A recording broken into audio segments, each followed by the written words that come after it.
చైతన్యపూర్లో జరిగినటువంటి ఒక ఘటన, అది పార్కింగ్లో జస్ట్ పార్కింగ్కి సంబంధించిన గొడవలో ఒక మనిషే ప్రాణాలు కోల్పోయినటువంటి పరిస్థితి. ఆయన పేరు వచ్చేసి నాగిరెడ్డి. ఆయన ఖమ్మం జిల్లాకు సంబంధించిన వాసి. ఆయన ఎప్పటి నుంచో 13-14 ఏళ్ల నుంచి కూడా రియల్ ఎస్టేట్ చేస్తూ ఇక్కడే హైదరాబాద్ చైతన్యపూర్లో ఉంటూ ఉన్నారు. అయితే ఈ ఘటన చాలా ఆలస్యంగా వెలుగులోకి వచ్చింది. యాక్చువల్లీ నిన్న వెలుగులోకి వచ్చింది, కానీ అది 21 తారీఖున జరిగింది. పూర్తిగా అంటే నిన్నటి వరకు ఒక 10 రోజులు అయిపోయినట్టు. వాళ్ళు ఖమ్మంకి సంబంధించిన వాసులు కాబట్టి 21 తారీఖున ఈ గొడవ జరిగింది. ఆ తర్వాత ఈ నాగిరెడ్డి అనే వ్యక్తి ఈ గొడవలో ప్రాణాలు కోల్పోయినటువంటి పరిస్థితి. ప్రాణాలు ఎట్లా కోల్పోయిండు అంటే పాపం వాళ్ళ ఫ్యామిలీ మెంబర్స్, అట్లాగే ఈ అపార్ట్మెంట్లో ఉన్న వాసులు కూడా చెప్తున్న దాని ప్రకారం అయితే యాక్చువల్లీ ఈయన కారు ఎవరైతే ఇంకొక అతను చుట్టం చూపుగా వచ్చినటువంటి వ్యక్తి, ఆయన పేరు వచ్చేసి కృష్ణ, ఆయన కారు వెనకాల ఇప్పుడు నేను చెప్తున్నటువంటి నాగిరెడ్డి అనే వ్యక్తి కారు తీసుకొచ్చి కృష్ణ అనే వ్యక్తి వెనకాల పార్క్ చేసినటువంటి పరిస్థితి. అసలు ఇక కొంచెం అయితే ఆ కార్కి తాకుతుందనమాట. సో అట్లా పార్కింగ్ చేసిండు నాగిరెడ్డి అనే వ్యక్తి. సో ఏమైపోయింది, ఆయన ఏమనుకున్నాడు, ఈ కృష్ణ అనే వ్యక్తి ఏమనుకున్నాడంటే ఖచ్చితంగా నా కారుకి టచ్ అయింది, అది వోక్స్ వ్యాగన్ కారో ఏదో సంథింగ్. సో నా కార్కి టచ్ చేసిండు, ఖచ్చితంగా నా కార్కి డాష్ ఇచ్చిండు ఈ నాగిరెడ్డి అని ఏం చేశాడు, ఈ అపార్ట్మెంట్లో ఉన్నటువంటి వాచ్మెన్ని చెప్పి అతని నాగిరెడ్డిని పైనుంచి కిందికి పిలిపించిన తర్వాత రావడమే గొడవ స్టార్ట్ చేసిండు. యాక్చువల్లీ ఈ నాగిరెడ్డి అనే వ్యక్తి చాలా మంచి వ్యక్తి అని అపార్ట్మెంట్ వాసులు చెప్తున్నారు. అట్లాగే ఆ అపార్ట్మెంట్కి సంబంధించి ప్రెసిడెంట్ కూడా. సో ఏదైనా సమస్య వస్తే అందరినీ కలుపుకొని వెళ్ళే దాంట్లో ఆ నాగిరెడ్డి అనే వ్యక్తి ఉన్నాడు కాబట్టి చాలామంది అక్కడ అపార్ట్మెంట్ వాసులు కూడా అదే చెప్తున్నారు, చాలా మంచి వ్యక్తి, ఏ వివాదంలో ఉండడు, మేమందరం కలిసిమెలిసి ఉంటాం, అన్ని పండగలు కానీ ఏదొచ్చినా ఇబ్బంది వచ్చినా ఏదైనా సరే ఆయన దగ్గరికి వెళ్తే ఆయన సాల్వ్ చేసేస్తాడు అని అపార్ట్మెంట్ వాసులే చెప్తున్నటువంటి పరిస్థితి. ఇంకోటి, ఇప్పుడు ఈ గొడవ ఎప్పుడైతే జరిగిందో 4:30-5 గంటల ప్రాంతాల్లో 21 తారీఖున జరిగినటువంటి గొడవ.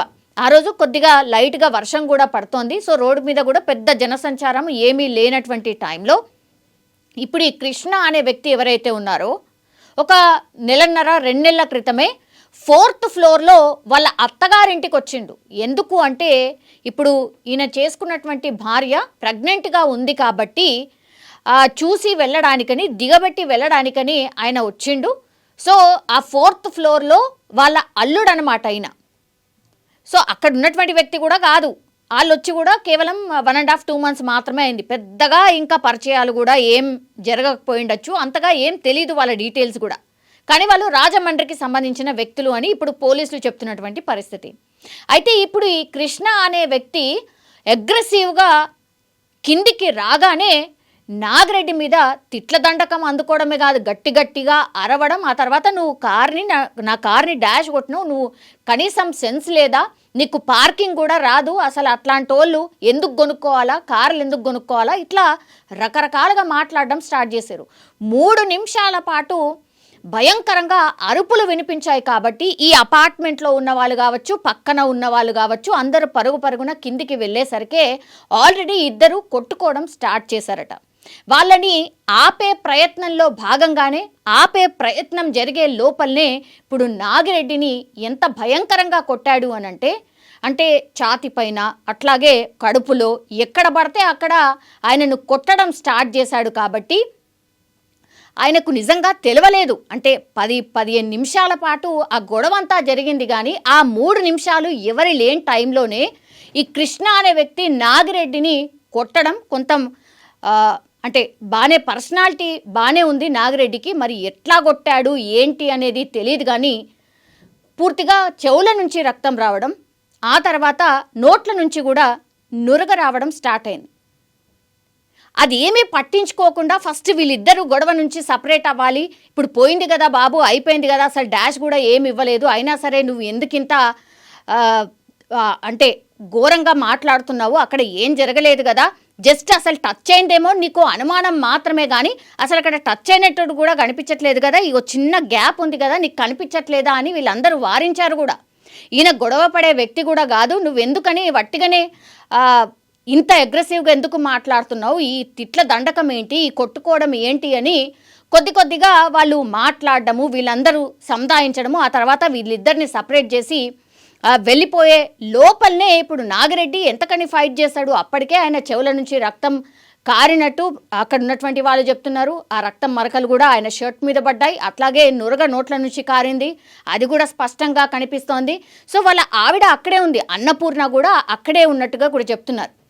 సో అన్నపూర్ణ అక్కడే ఉంది కాబట్టి, వాళ్ళ వైఫ్ కూడా అక్కడే ఉంది కాబట్టి, ఇంకా ఆ రోడ్డు పైనే ఇతని కృష్ణ అనేటైనా పూర్తిగా గొడవ పడ్డ తర్వాత అతను కార్ తీసుకొని వెళ్ళిపోయాడు. కానీ ఈయన ఒక్కసారిగా కింద పడిపోయినటువంటి సిచ్యువేషన్లో వాళ్ళ భార్యనే కింద ఉండి, మీరు టెన్షన్ పడకండి, మీకు అన్ని దెబ్బలు తాకాయి, మొత్తం ఇదంతా కూడా కమిలిపోయింది, మీకు అంతా కూడా ఈ ఫేస్ పైన అన్ని దెబ్బలు కనిపిస్తున్నాయి, మీరు టెన్షన్ పడకండి, ఆగండి, మీరు కొంచెం కోపాన్ని తగ్గించుకోండి అని చెప్తున్నటువంటి టైంలోనే యాక్చువల్లీ మరి ఏం జరిగిందో ఏంటో తెలియదు కానీ అంటే వాళ్ళ ఆవిడ చేతిలోనే ఆయన పూర్తిగా కళ్ళు తేలేసినట్టుగా వాళ్ళ ఆవిడ పాపం రోదిస్తూ చెప్పినటువంటి పరిస్థితి. అప్పటికే చెవుల నుంచి అట్లాగే ముక్కుల నుంచి దెన్ ఆ తర్వాత నోట్ల నుంచి నురగ వచ్చింది.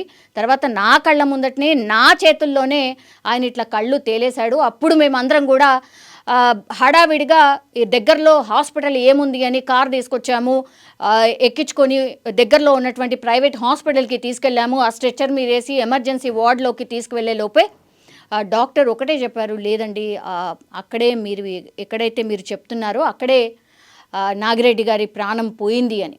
అసలు అందరూ ఈ బిల్డింగ్లో ఉన్నటువంటి వాళ్ళు కావచ్చు, వాళ్ళ ఫ్యామిలీ మెంబర్స్, వాళ్ళ భార్య అసలు ఒక రకంగా షాక్లో ఉండిపోయినటువంటి పరిస్థితి. చిన్న గొడవ మరి ఆ 3 నిమిషాలు మరి కింద ఎవరు లేనటువంటి టైంలో ఎంత భయంకరంగా ఎంత గట్టిగా కొట్టాడో ఈ కృష్ణ అనే వ్యక్తి. కాబట్టి గట్టిగా దెబ్బలు తాకాయి కాబట్టి మేమేం చేయలేమండి, మీ ముందటనే కదా సిపిఆర్ కూడా చేశారు అన్నటువంటి మాట చెప్పింది వాళ్ళ భార్య కూడా. సిపిఆర్ చేసిన 10 నిమిషాలు ట్రై చేసినా కూడా ఆయన కోలుకోలేకపోయిండు, ఆయన అక్కడే చనిపోయాడు అన్నటువంటి మాట డాక్టర్స్ చెప్పినటువంటి పరిస్థితి. సో అసలు అందరూ ఒక రకంగా షాక్లో ఉండిపోయిన పరిస్థితి. ఎందుకంటే చిన్న గొడవ, అసలు పార్కింగ్ గొడవ, కొడితే మనిషి చనిపోయేంత గట్టిగా కొట్టాడు అనేది కూడా ఇప్పుడు పోలీసులకు కంప్లైంట్ చేసినటువంటి పరిస్థితి. అట్లాగే ఇప్పటి వరకు కూడా ఇప్పుడు ఈ కృష్ణ అనే వ్యక్తి ఎవరైతే గొడవ చేసి వెళ్ళిపోయాడో అతను ఇంకా కూడా దొరకనటువంటి పరిస్థితి. ఇప్పుడు ఇది ఆందోళన కలిగిస్తున్నటువంటి విషయం. అట్లాగే ఎవరైతే ఈ అపార్ట్మెంట్కి సంబంధించిన వాళ్ళు అదే డిమాండ్ చేస్తున్నారు. 10 రోజులు అవుతోంది, ఆ కృష్ణ అనే వ్యక్తిని మీరు ఇంకా కూడా పట్టుకోకపోవడం ఏంటి అనేది ఇప్పుడు పెద్దగా క్వశ్చన్ చేస్తున్నటువంటి పరిస్థితి. అట్లాగే పైనకు వెళ్ళి చూస్తే వాళ్ళ ఫ్యామిలీ మెంబర్స్, అంటే ఇప్పుడు ఈ కృష్ణ అత్తగారింటికి వచ్చాడు కదా, అత్త లేదు, ఆ తర్వాత వాళ్ళ కూతురు కూడా లేదనమాట. సో ఇదంతా హడావిడి గలాటా జరుగుతున్నటువంటి టైంలోనే ఏదో జరగబోతోంది, ఏదో జరిగిపోయింది అని అనుకున్నారు. కాబట్టే వాళ్ళు ఆ రోజు అక్కడికక్కడే లాక్ చేసుకొని వీళ్ళందరూ కూడా ఎస్కేప్ అయినటువంటి పరిస్థితి. పెద్దగా ఎవ్వరు కూడా దాన్ని గమనించలేదట. ఎందుకంటే నాగిరెడ్డి ఏమైపోతున్నాడు ఏంటి, వీళ్ళు హాస్పిటల్ తీసుకుపోవడం ఇదే నడుస్తోంది కానీ వీళ్ళు ఎస్కేప్ అవుతున్నారు, వీళ్ళు పారిపోతున్నారు అనేది ఎవరు గ్రహించలేకపోయారు అని పాపం కన్నీరు మున్నీరుగా వాళ్ళ భార్య విలిపిస్తున్నటువంటి పరిస్థితి. సో ఎక్కడ కూడా ఒక షాకింగ్ అనమాట. మనకే ఇంత షాక్ అనిపిస్తోంది ఇన్సిడెంట్ వింటుంటేనే. పాపం దగ్గరగా ఉండి కళ్ళ ముందు చూసినటువంటి వాళ్ళ వ్యక్తుల పరిస్థితి ఏంటో మనం అర్థం చేసుకోవచ్చు. కానీ ఎంత ఘోరమైన విషయం అంటే, ఎంత ఘోరమైన ఘటన అంటే, చిన్న పార్కింగ్ గొడవలో ఎంత గట్టిగా కొడితే ఒక మనిషి ప్రాణం పోతుంది. దీన్ని ఒక్కసారి ఊహించుకోండి.